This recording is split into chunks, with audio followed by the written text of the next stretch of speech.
Hey, I'm Jared. This week we're going to be talking about time, and what would you say is your biggest time sink? If it's anywhere close to mine, it's probably the internet, and there's a reason for that. I just saw a stat that said 100 years ago, the amount of information a person received in an entire lifetime is the amount of information that you and I receive every single day.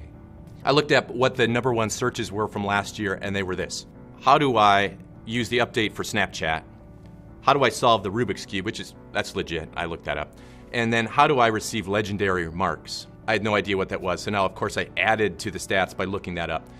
Now that stuff's pretty harmless, but there's a lot of images that come, there's a lot of things that you look, there's a lot of sites that you look at that are not necessarily so great.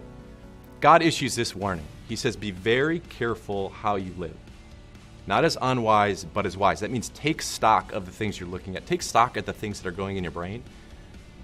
Because he goes on to say, the days are evil. There's so much content that we have, but that doesn't necessarily mean we're getting the right content. How about searches like, how do I love my spouse more completely? Or how do I find fulfillment at work? Or what does God have to say? Or science says this, what does God say? Why does it matter? It probably doesn't matter if you know how to use the Rubik's Cube or not.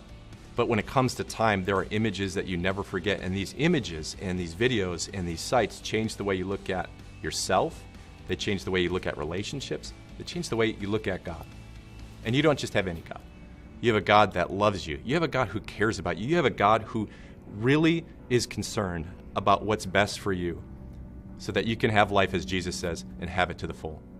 Tomorrow we're going to talk about time, and as our life gets more complex, how do we make the most of our days, the days that we have? So hit subscribe, comment below, and I look forward to seeing you tomorrow. Everyone wants to be blessed because blessed is just a fancy Bible word that means essentially to be happy. It means to have a good life.